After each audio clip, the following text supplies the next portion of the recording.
నమస్కారం. జ్యోతిబా టీవీకి స్వాగతం. హెడ్లైన్ చూద్దాం.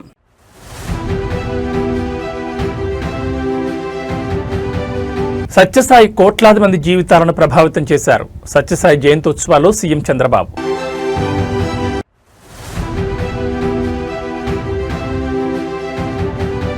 ఈ నెల 28న అమరావతికి కేంద్ర మంత్రి నిర్మలా సీతారామన్ పలు కీలక ప్రాజెక్టులకు శంకుస్థాపన.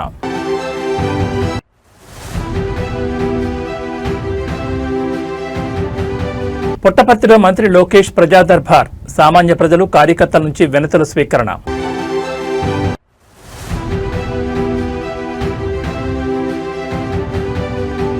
ఇంకొంత సమయం ఇవ్వండి, స్పీకర్కు దానం నాగేందర్ లేఖ.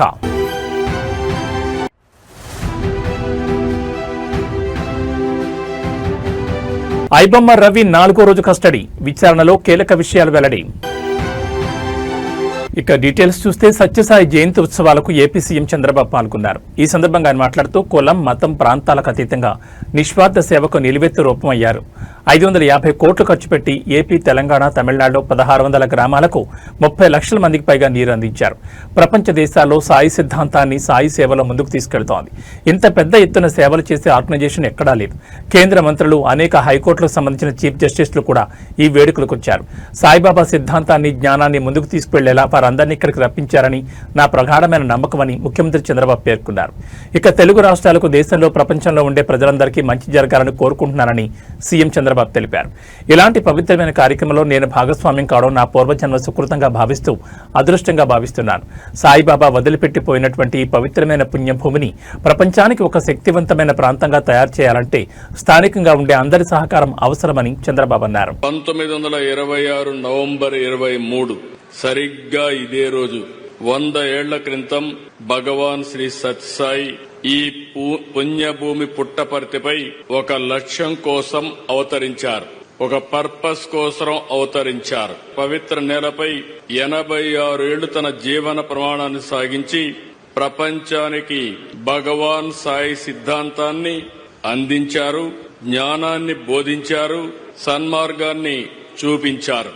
సమాజ సేవ, అసాధారణ శక్తులు, సమస్యకు పరిష్కారం, ఆధ్యాత్మిక భావన, ప్రశాంత జీవనం, ముక్తి మార్గంతో శ్రీ సత్యసాయి కోట్ల మంది జీవితాలను ప్రభావితం చేశారు. 8 ఏళ్ల వయస్సు నుంచే ప్రార్థనలు, పాటలు, భజనలు, కీర్తనలతో దైవ చింతన కలిగి మిగిలిన పిల్లల కంటే బాబా భిన్నంగా ఉండేవారు. 1940 మే 23న అప్పుడు సత్యసాయి వయసు కేవలం 14 ఏళ్లు. ఆ వయసులోనే సత్యనారాయణరాజుగా తన పూర్వాసరాన్ని వదులుకుని సత్యసాయిగా సాక్షాత్కరించారు. ఎందుకు నేను ఈ మాట వాడుతున్నారంటే ఆయన ఒక పర్పస్ కోసం ఈ భూమి మీదకి వచ్చాడు. అది వచ్చింది కూడా పుట్టపర్తి. ఇక్కడే మీరు చూస్తే ఆయన ఇక్కడ పుట్టారంటే ఎప్పుడు కూడా దేవుళ్ళు అవతారం ఎత్తినప్పుడు ఎక్కడో ఇక్కడ అవతరిస్తారు. అలాంటి సత్యసాయిబాబు గారు ఈ పవిత్రమైన భూమిని ఎంపిక చేసుకున్నారని చెప్పి కూడా నేను మీకు తెలియజేస్తున్నా.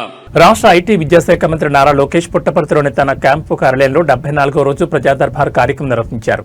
ఈ సందర్భంగా మంత్రిని కలిసేందుకు సత్యసాయి జిల్లా నలుమూల నుంచి సామాన్య ప్రజలు, టీడీపీ కార్యకర్తలు పెద్ద సంఖ్యలో తరలివచ్చారు.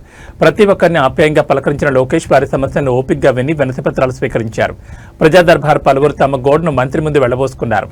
గత వైసీపీ ప్రభుత్వ హయాంలో అప్పటి ఎమ్మెల్యే కేతిరెడ్డి వెంకటరామరెడ్డి ప్రోద్బలంతో తనపై అక్రమ కేసులు బనాయించారని, వాటిని ఎత్తివేయాలని ముదిగొబ్బ మండలానికి చెందిన డి లోకేష్ విజ్ఞప్తి చేశారు.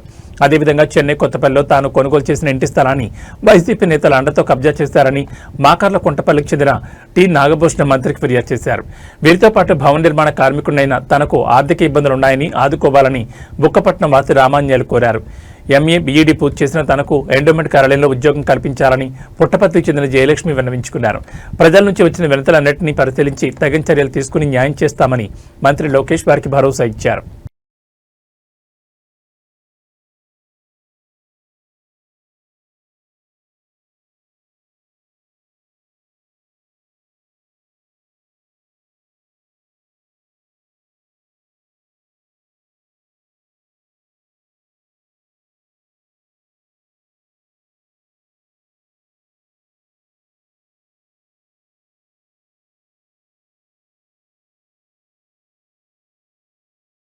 ఆంధ్రప్రదేశ్ రాజధాని అమరావతి నిర్మాణంలో మరో కీలక ఘట్టానికి రంగం సిద్ధమైంది. రాష్ట్రంలో ఆర్థిక కార్యకలాపాలకు కేంద్ర బిందువుగా అమరావతిని తీర్చిదిద్దే లక్ష్యంలో భాగంగా ఈ నెల 28న ఒకేసారి 25 బ్యాంకుల భవన నిర్మాణాలకు భూమి పూజ జరగనుంది.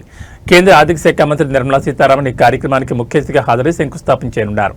అమరావతిలోని సిఆర్డీఏ ప్రధాన కార్యాలయం సమీపంలో ఈ కార్యక్రమం నిర్వహించనున్నారు. భారతీయ రిజర్వ్ బ్యాంక్ సహా మొత్తం 25 జాతీయ, ప్రైవేట్, ప్రభుత్వ రంగ బ్యాంకులకు చెందిన నూతన భవనాలు, అధికారుల నివాస సముదాయాలకు ఒకే వేదికపై నుంచి పునాదిరాయి వేయనుండడం విశేషం. ఈ కార్యక్రమానికి ముఖ్యమంత్రి చంద్రబాబు, ఉప ముఖ్యమంత్రి పవన్ కళ్యాణ్, కేంద్ర మంత్రి పెమ్మసాని చంద్రశేఖర్, రాష్ట్ర మంత్రులు నారా లోకేష్ తదితరులు హాజరు కానున్నారు. రాజధానిని ఆర్థిక కేంద్రంగా అభివృద్ధి చేసే ప్రణాళికలో భాగంగా సిఆర్డీఏ ఇప్పటికే ఈ బ్యాంకులకు అవసరమైన భూములను కేటాయించింది. ఒకే రోజున ఇన్ని బ్యాంకుల భవనాలకు శంకుస్థాపన చేయడం ద్వారా అమరావతి అభివృద్ధికి, రాష్ట్ర ఆర్థిక వ్యవస్థకు నూతన ఉత్తేజం లభిస్తుందని విశ్లేషకులు భావిస్తున్నారు. ఈ పరిణామం అమరావతి భవిష్యత్తుపై పెట్టుబడిదారుల్లో విశ్వాసాన్ని పెంచేందుకు దోహదపడుతుందని అంచనా వేస్తున్నారు.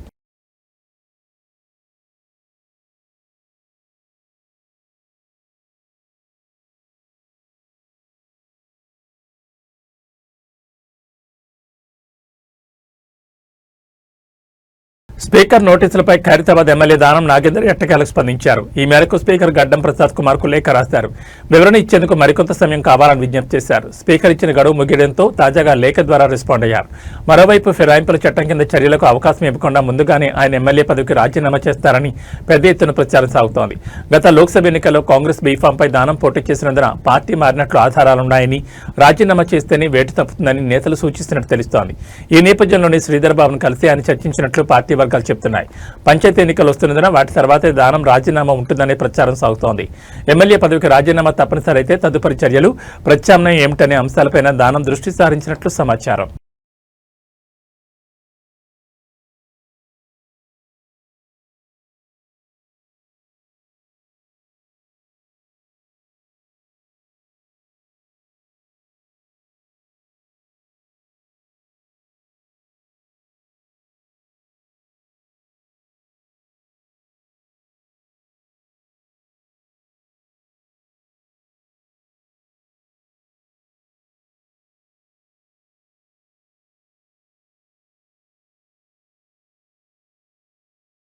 ఐబొమ్మ రవి కేసులో 4వ రోజు కస్టడీ విచారణ జరుగుతోంది. గత 3 రోజుల విచారణలో రవి పెద్దగా నోరు మెదపకపోయినా నిన్న హైదరాబాద్ సిపి సజ్జన స్వయంగా విచారణ చేసి కీలక సమాచారం బయటకు తీసేందుకు ప్రయత్నించారు. రవి ఉపయోగించిన సర్వర్లు విదేశాల్లో ఉన్నప్పటికీ వాటిని ఇండియా నుంచే యాక్సెస్ చేస్తున్నట్లు గుర్తించారు. పైరసీ వ్యవహారంపై ఇప్పుడు కేంద్ర ఏజెన్సీలు కూడా ఫోకస్ పెంచాయి.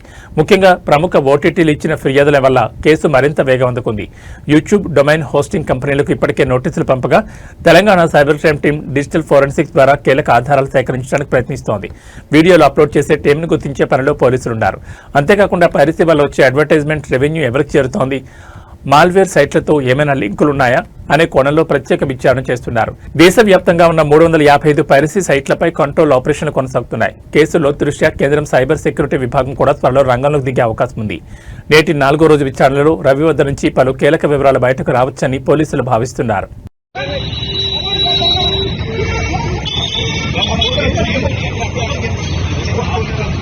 देखो बेटा रवि भाई रवि कर दो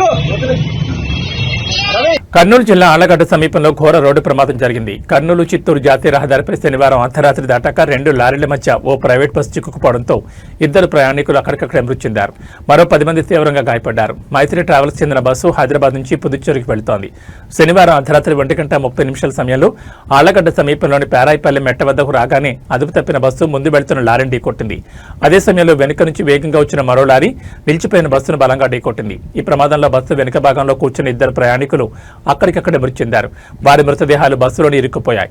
సమాచారం అందుకున్న వెంటనే 3 108 అంబులెన్స్లు ఘటనా స్థలానికి చేరుకుని గాయపడిన 10 మందిని ఆళ్లగడ్డ ప్రభుత్వ ఆసుపత్రికి తరలించాయి. వీరిలో 4 పరిస్థితి విషమంగా ఉన్నట్లు వైద్యులు తెలిపారు. ప్రమాదంలో లారీ డ్రైవర్ కూడా వాహనంలో చిక్కుకుపోగా పోలీసులు అతి కష్టం మీద అతన్ని బయటకు తీసి ఆసుపత్రికి తరలించారు. మృతదేహాలను వెలికి తీసేందుకు ప్రయత్నాలు చేస్తున్నారు. గాయపడిన వారిలో అన్నమయ్య జిల్లా రాయచోటు చెందిన ఖాదర్వలి, ఆయన భార్య ఆసిఫా, వైఎస్ఆర్ కడప జిల్లా మిడ్తూరుకు చెందిన దొరస్వామి ఉన్నట్లు గుర్తించారు. ఈ ఘటనపై పోలీసులు కేసు నమోదు చేసుకుని దర్యాప్తు చేస్తున్నారు.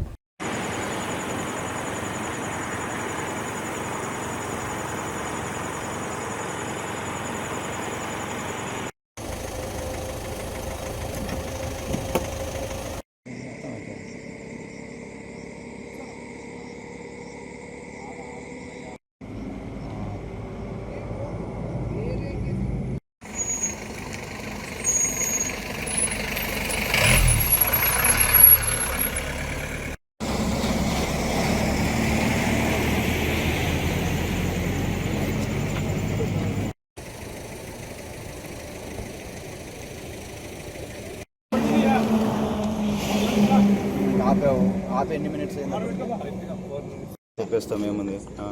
ఓకే. అందరికీ నమస్కారం. 22 నవంబర్ సుమారుగా ఈవినింగ్ 5 o'clockకి మియాపూర్ నుండి మైత్రి ట్రావెల్స్ అనే ఒక ప్రైవేట్ బస్సు హైదరాబాద్ నుంచి పాండిచేరి వెళ్ళే ఒక బస్సు స్టార్ట్ అవటం జరిగింది. ఈ బస్సులో సుమారుగా ఒక 33 మెంబర్స్ ప్యాసింజర్స్ ఉన్నారు. వీళ్ళందరూ అక్కడ హైదరాబాద్లో ఈవినింగ్ బయలుదేరి ఈరోజు మిడ్నైట్ 12:30 ప్రాంతంలో ఆళ్ళగడ్డ ఎంటర్ అయ్యే ముందు పేరాయిపల్లి మెట్ట దగ్గర బస్సులో ఉన్న ఒక 2 ప్యాసింజర్స్ యూరినల్స్ కోసం ఆపమని చెప్పేసి డ్రైవర్ని రిక్వెస్ట్ చేయడంతో బస్సు సైడ్ కాపడం జరిగింది. ఈ ఆగున్న బస్సుని వెనకాల నుంచి ఒక లారీ డ్రైవర్ స్పీడ్గా వచ్చేసి బస్సుని బ్యాక్ సైడ్ నుంచి డాష్ ఇవ్వడం జరిగింది. ఈ యాక్సిడెంట్ జరిగిన వెంటనే మనకి హైవే ద్వారా మన పోలీస్ ద్వారా మనకి ఇన్ఫర్మేషన్ వచ్చింది. వచ్చిన వెంటనే విదిన్ 20 minutes ఉన్న ఇంజూర్డ్ అందరినీ కూడా అంబులెన్స్ని పిలిపించి ఆలగడ్డ సిహెచ్సికి మనము షిఫ్ట్ చేయడం జరిగింది. ఈ జరిగిన ఇన్సిడెంట్లో ఒక 2 members, ఒక అమ్మాయి అబ్బాయి చనిపోవడం జరిగింది. అలాగే ఒక 8 members ఇంజూర్డ్ అయ్యారు. ఎవరైతే క్రిటికల్ కండిషన్లో ఉన్నారో ఒక వ్యక్తిని ఆల్రెడీ మనము నంద్యాలకి షిఫ్ట్ చేసాము అంబులెన్స్లో. ఈ ఇన్సిడెంట్ జరిగిన వెంటనే గౌరవనీయులైన నంద్యాల జిల్లా ఎస్పీ శ్రీ సునీల్ శరణ్ గారు కూడా సీన్కి విజిట్ చేయడం జరిగింది. విజిట్ చేసి ఈ క్రైమ్ సీన్ ఒకే కుటుంబంలోని 3 ఆత్మహత్యకు పాల్పడిన ఘటన హైదరాబాద్లోని అంబర్పేట్ పరిధిలో చోటు చేసుకుంది. బాగ్ అంబర్పేట్లో రామకృష్ణ నగర్లో విషాద ఛాయలమ్ముకున్నాయి. 50 రోజుల క్రితం రామకృష్ణ నగర్ ఇంట్లో కిరాయికి వచ్చిన భార్యాభర్తలు శ్రీనివాస్, విజయలక్ష్మి, శ్రావ్య ఉరివేసుకుని ఆత్మహత్య చేసుకున్నారు. రామ్నగర్లో 5 నెలల క్రితం పెద్ద కూతురు కావ్య ఉరివేసుకుని సూసైడ్ చేసుకుంది.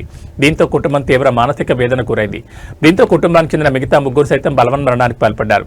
ఈ అంశంపై ఇంటి యజమాని మాట్లాడారు. శ్రీనివాస్ ఫ్యామిలీ 50 రోజుల క్రితం ఆ బిల్డింగ్లో కిరాయికి వచ్చారు. శ్రీనివాస్ సెక్యూరిటీ ఉద్యోగం చేస్తాడు. మృతులు శ్రీనివాస్కి తన చెల్లి ఫోన్ చేస్తే లిఫ్ట్ చేయలేదు. దీంతో ఆమె వచ్చి తలుపు కొట్టింది. ఎంత కొట్టినా తీయలేదు. కిటికీలను చూసేసరికి 3 సూసైడ్ చేసుకుని కనిపించారు. వెంటనే వంచిరిచి రోడ్ డయల్ ద్వారా పోలీసులకు సమాచారం ఇచ్చాం. మృతుడు శ్రీనివాస్ చెల్లెలు పోలీసులకు స్టేట్మెంట్ ఇచ్చింది.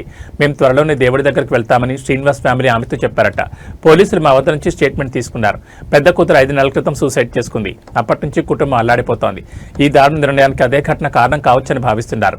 మూఢనమ్మకాలు, ఆర్థిక ఇబ్బందులు, కుటుంబ సమస్యల వల్ల జరిగిందనిపిస్తోందని యజమాని వెల్లడించారు.